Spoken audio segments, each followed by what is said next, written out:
राधे श्याम दोस्तों, उम्मीद है आप सब अच्छे होंगे, हम भी अच्छे हैं।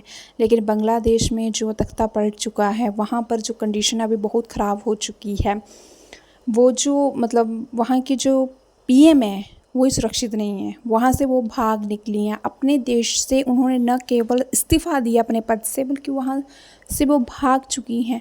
इन सब एक्टिविटीज़ पर हमारी जो है सेलेब्स हैं, उनके भी बहुत ही ज़्यादा कमेंट्स व्यूज़ उनके आ रहे हैं। उनमें से हमारी जो है अभी 2024 में बनी सांसद कंगना रनौत जी का भी एक व्यूज़ आए हैं। इसके साथ साथ सोनम कपूर ने भी अपनी बातों को रखा है। उन्होंने भी बताया है कि किस तरीके से ये जो सारी घटनाएं हैं वो उन्होंने सबने एक धार्मिक रूप धारण कर लिया हुआ है और ये धार्मिक मुद्दा बन चुका है।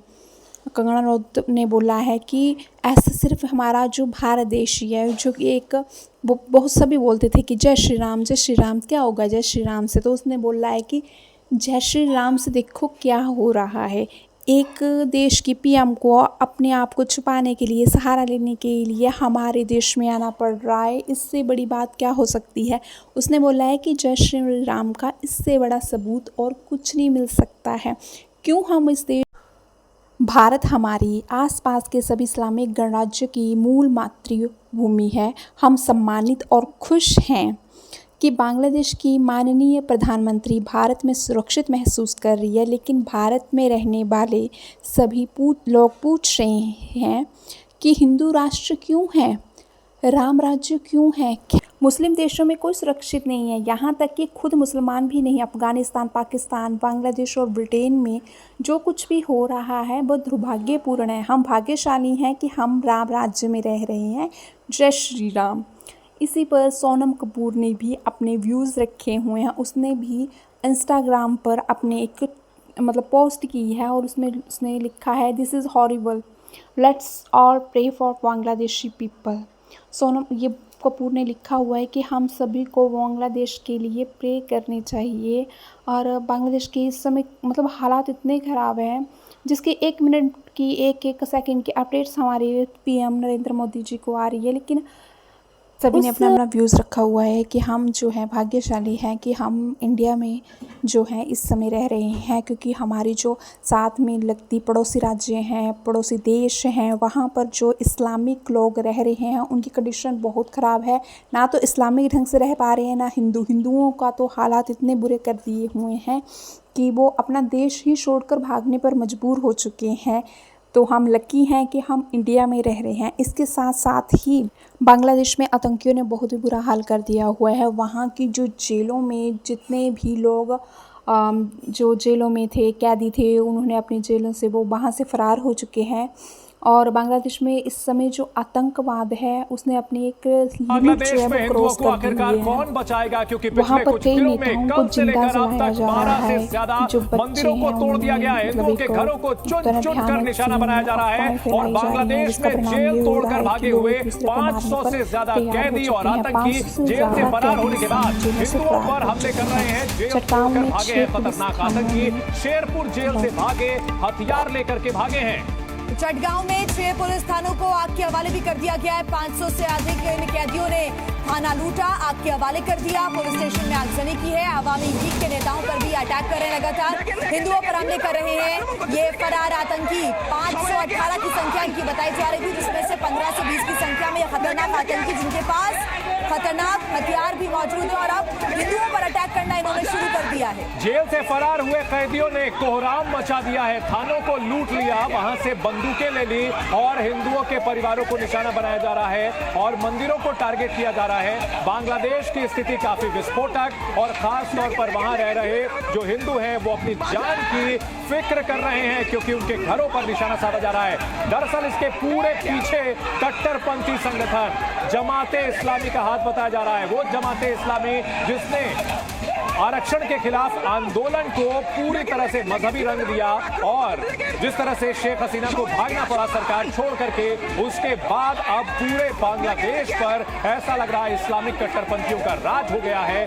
और ये इस्लामिक कट्टरपंथी हिंदू परिवारों को चुन चुन कर निशाना बना रहे हैं। लेकिन बड़ा सवाल यह है कि अंतर्राष्ट्रीय समुदाय कौन सी कुंभकर्ण वाली नींद सोए हुए है जिसे कुछ नहीं दिख रहा। यहां हिंदू परिवारों को चुन चुन के टारगेट किया जा रहा है।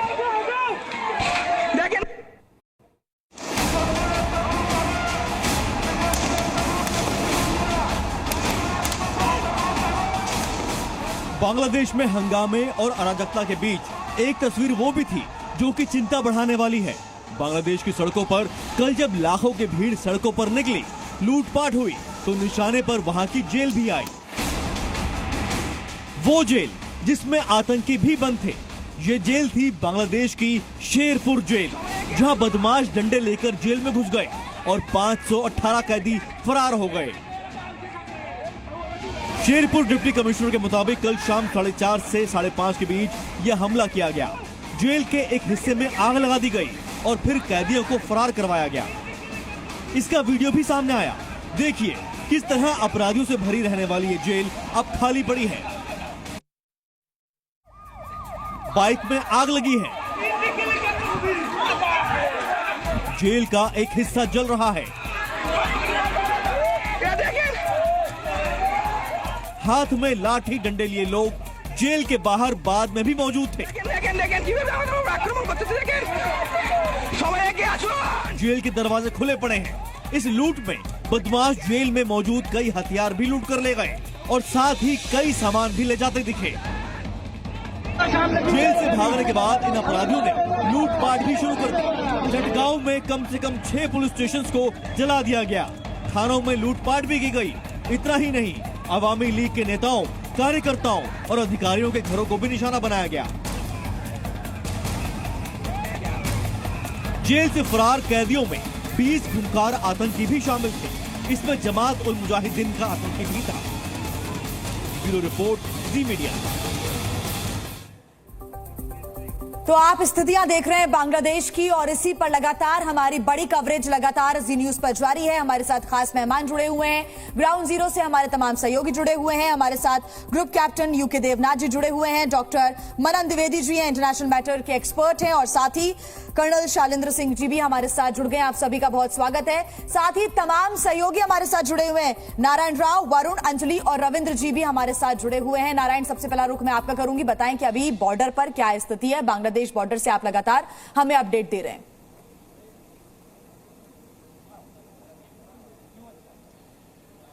फिलहाल देखिए, बांग्लादेश बॉर्डर अर्थात इंडो बांग्ला बॉर्डर का फुलबाड़ी बॉर्डर में मैं खड़ा हूं। यहां पर टाइट सिक्योरिटी है, यही बॉर्डर, लेकिन टाइट सिक्योरिटी की वजह से भी यहां पर पूरा जो बिजनेस ट्रेड है ये भी बंद है, कल से बंद है ये। मेरा कैमरा का पीछे बहुत गाड़ी, मतलब मालवाही गाड़ी खड़ा है, क्योंकि उसमें जो सामान भरती है वो बांग्लादेश जाने वाली थी, लेकिन अभी सब बंद है, यहाँ पर खड़ा है। और बांग्लादेश से बहुत बांग्लादेशी इंडिया में जो आ रही है, सब भयभीत होकर वहाँ से आ रही है, बोल रही है कि वो बांग्लादेश का वर्तमान सिचुएशन बहुत ही खराब है। और सबसे बड़ी बात कि यहाँ से 150 किलोमीटर दूर जो बांग्लादेश का जो सातखरी जिला है, वहाँ का सातखरी जेल तोड़ के जमातुल मुजाहिदीन का 500 से अधिक जो कैदी है वो भाग चुका है। इसके वजह से भी ये जो बॉर्डर है, यहाँ ये बताइए कि क्या बांग्लादेश से अभी भी जो लोग आ रहे हैं, क्या वो भाग करके आ रहे हैं, पलायन कर रहे हैं, भारत में शरण लेने के लिए आ रहे हैं, या फिर वो रोजमर्रा के जो कामकाज करने के लिए आते हैं वो लोग हैं जो कि बता रहे हैं वहां के हालात?